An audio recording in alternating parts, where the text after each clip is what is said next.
13h, 14h. Europe 1, 13h. Avec Céline Géraud sur Europe 1, il est 13h19 et Céline, c'est l'heure d'accueillir vos deux chroniqueurs politiques du jour, Olivier d'Artigol et Jean-Claude Dacier. Bonjour les amis, bienvenue à bord.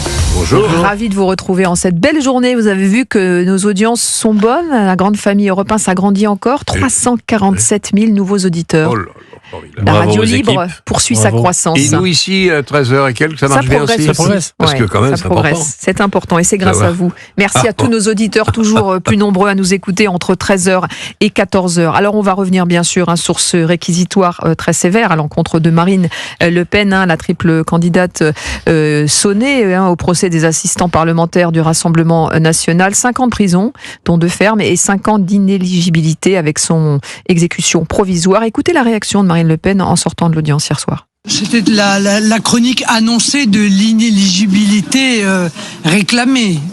Ça n'est pas une surprise. Je me suis fait mon opinion au bout de quelques jours, il faut bien le dire, d'audience. Je note que le parquet est extrêmement outrancier dans ses réclamations, notamment la réclamation de l'exécution provisoire. Voilà, Marine Le Pen, hier soir à la sortie de l'audience, et les réactions politiques forcément ne se sont pas fait attendre.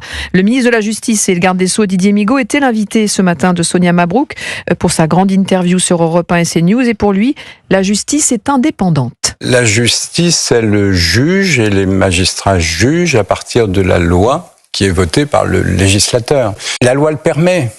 Alors on peut contester que la loi le permette. Et que ça remette en cause des principes, mais la loi le permet. Le juge ne se substitue pas au pouvoir politique, il n'en a pas le pouvoir. Didier Migaud, ce matin, sur Europe 1 et CNews, qui veut réagir ?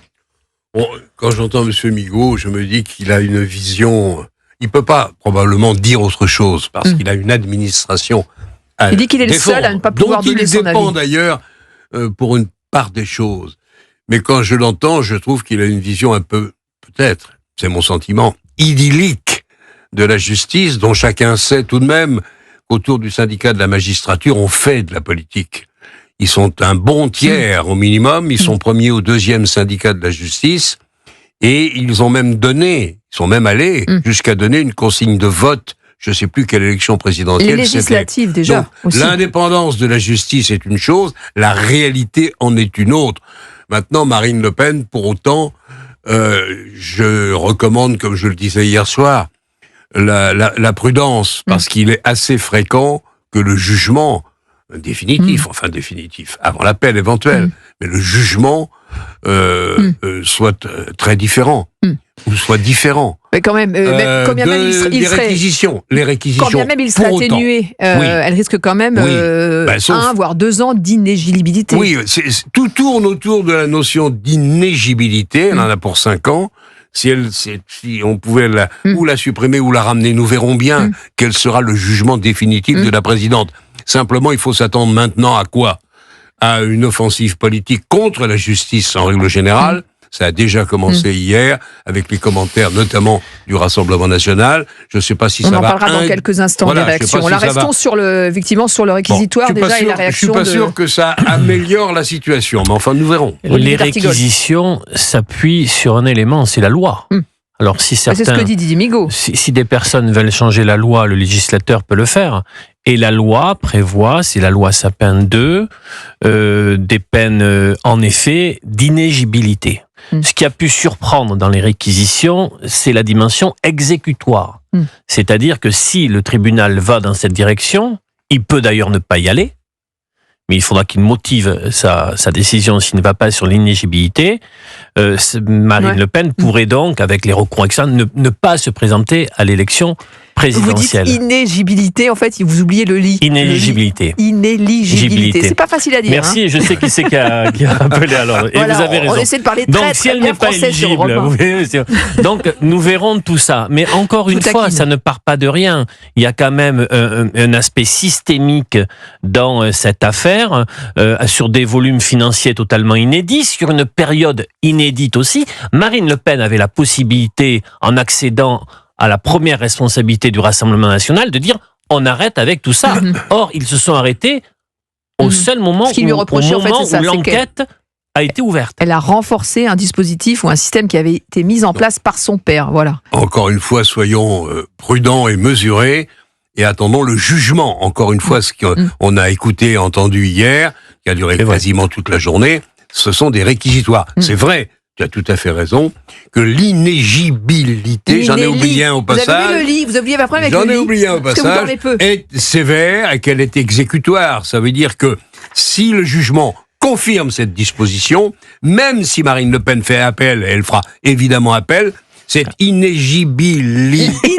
Vous oubliez le lit à chaque fois, ça doit devenir je pense qu'on va en faire une blague. Sera confirmée et donc la carrière politique de l'intéressé sera probablement gravement compromise. S'il y a inéligibilité.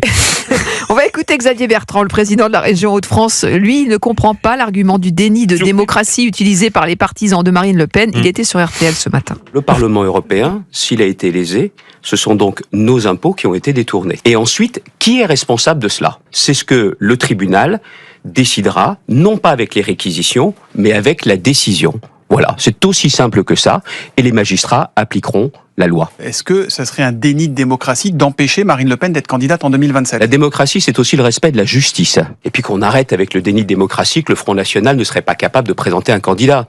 Ils ont un candidat de rechange, il s'appelle Bardella, qui n'attend que cela.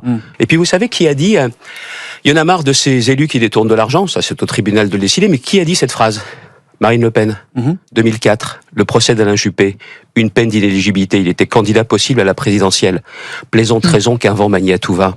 C'est la définition de la girouette ? Non, c'est la définition de Madame Le Pen aussi. Voilà, Xavier Bertrand ce matin, voilà, qui a pas été tendre. Oui, il y a aussi du combat politique. Il y a aussi quelques comptes qui se règlent. Mais ça va être très intéressant à suivre et c'est en plus concomitant avec le lancement du livre de Jordan Bardella, avec sa promotion, il signait hier à Bruxelles. Oui, au même moment, effectivement. Enfin, c'est un peu surprenant de la part de Xavier Bertrand. Bon, c'est vrai qu'il a, non pas un règlement de compte, il a... Bon, avec Marine Le Pen, c'est son adversaire politique, mais à l'occasion, il a dit le contraire de ce qu'avait dit ou de ce qu'a dit hier Monsieur Darmanin, ce qui est rare, parce qu'ils sont très liés tous les deux. C'est vrai. Zemmour a dit aussi que la justice devait rester à sa place. C'est un combat qu'il mène depuis fort longtemps. Nous verrons. Attendons quand même le début de l'année. Attendons d'abord, le procès n'est pas fini, loin de là.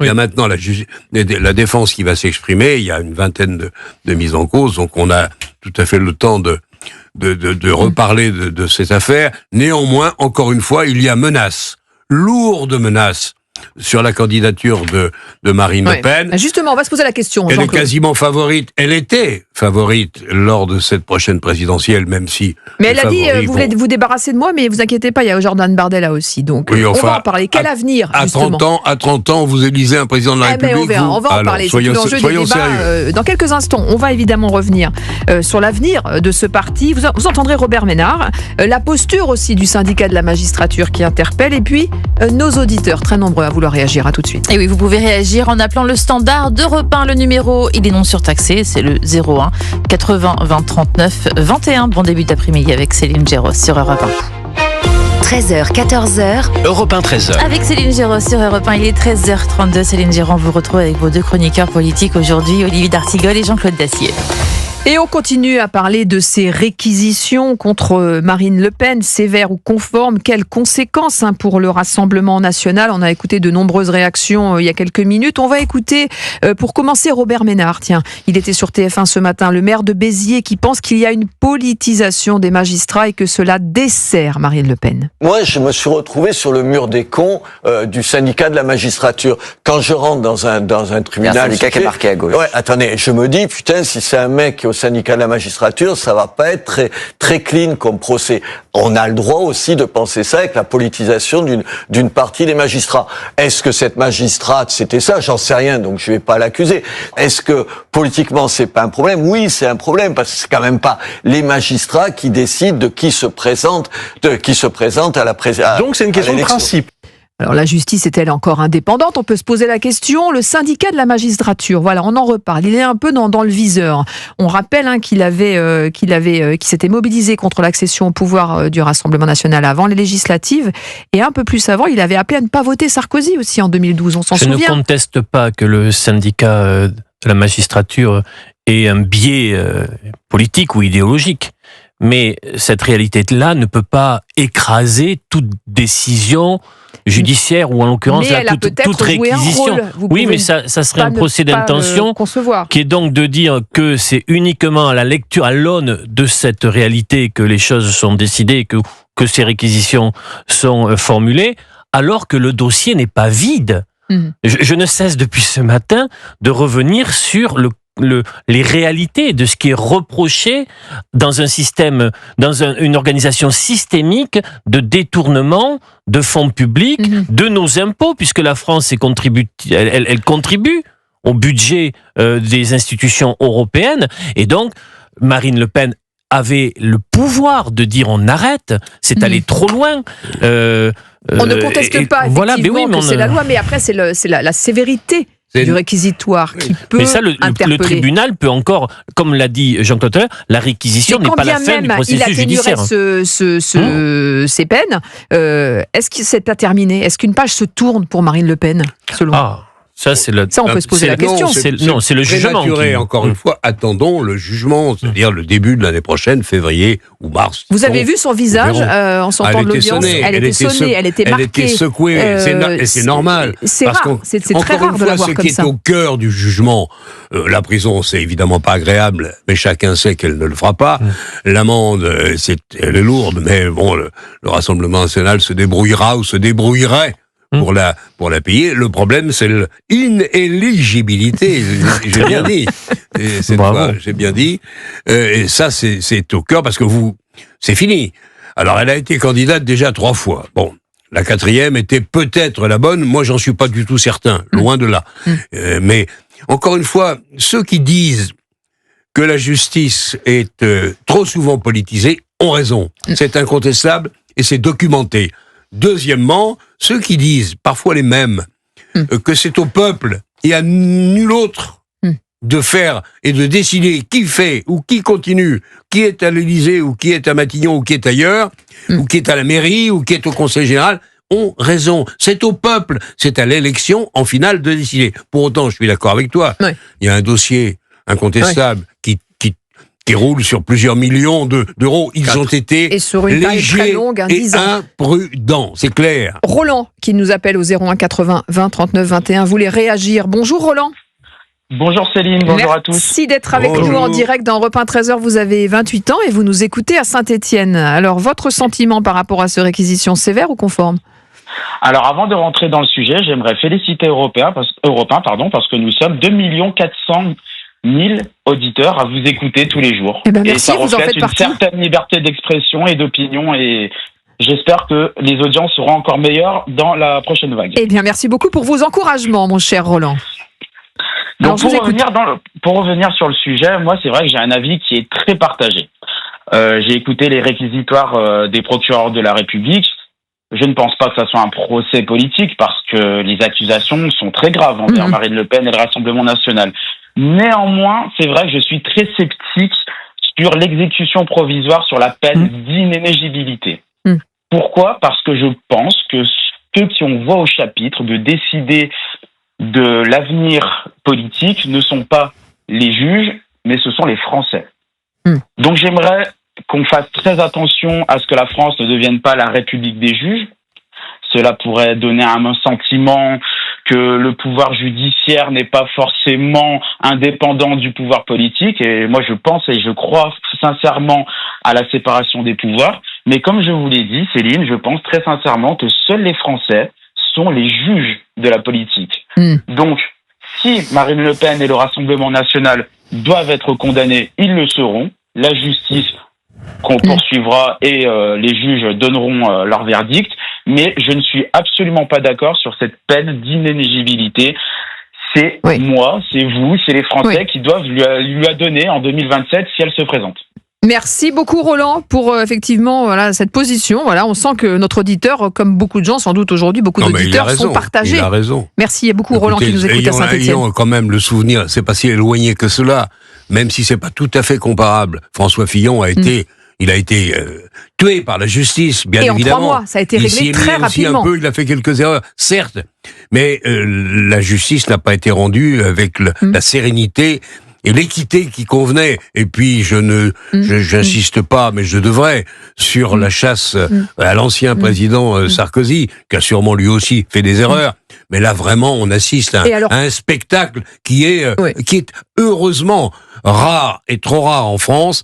Pour autant, ça serait bien si ça se passait pas comme ça. Et pourquoi François Bayrou, Olivier d'Artigol, finalement, s'en est sorti? Il était accusé de la même chose. Et est-ce qu'il a mieux plaidé? Concernant le MoDem et l'affaire des assistants parlementaires européens du MoDem, identique à celui-là. Ce n'est pas absolument pas la même ligne de défense. Le RN a assumé crânement le fait de dire oui, chez nous, ça fonctionne ainsi, alors que le MoDem a eu une stratégie de défense différente. Le jugement qui est en appel indique concernant François Bayrou qu'il y a un doute, mais que démonstration n'a pas été faite de sa responsabilité, directe, qu'il n'y avait pas de preuve. Mais d'autres responsables du MoDem ont, eux, été condamnés. Mais c'est un appel. Et donc pour vous, c'est quoi? C'est Marine Le Pen qui n'a pas été convaincante, qui a mal plaidé peut-être sa cause? La ligne de défense... Parce qu'elle a assisté à quasiment toutes les audiences. Elle est sonnée sur le réquisitoire, peut-être, parce que c'est jamais agréable de s'entendre dire que le Parlement européen a été la vache à lait du financement du Rassemblement national. Bien sûr que ça ne doit pas être très agréable. Elle a été très combative, très pugnace, mais la ligne de défense laissait craindre le pire concernant la décision, puisqu'ils assument tout. Après, le législateur a prévu cette peine d'inéligibilité. Il faudrait donc dire que si une personnalité politique a une ambition de candidature pour la prochaine présidentielle, elle ne serait pas injusticiable comme les autres. Attention, dans ce qu'on basculerait dans quelque chose de délicat. Hein. Une page se tourne quand même pour le Rassemblement national, à votre avis là? C'est le jugement qui le dira. Oui, c'est trop tôt, là, il faut attendre. Mais honnêtement, il y a un détournement de fonds, quand même, de plus de 4 millions d'euros.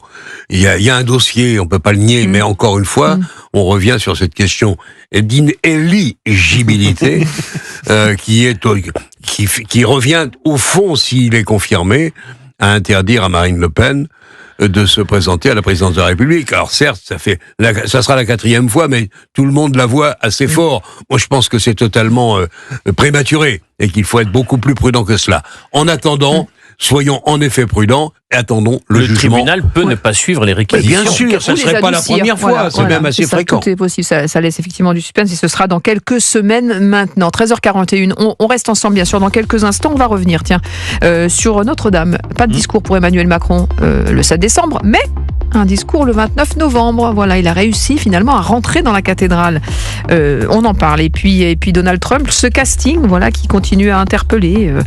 Il sera dès janvier avec notamment Elon Musk à la Maison-Blanche. À tout de suite. Et vous aussi, auditeurs d'Europe 1, vous pouvez réagir au 01 80 20 39 21, 13h, 14h. C'est Céline Géraud sur Europe 1.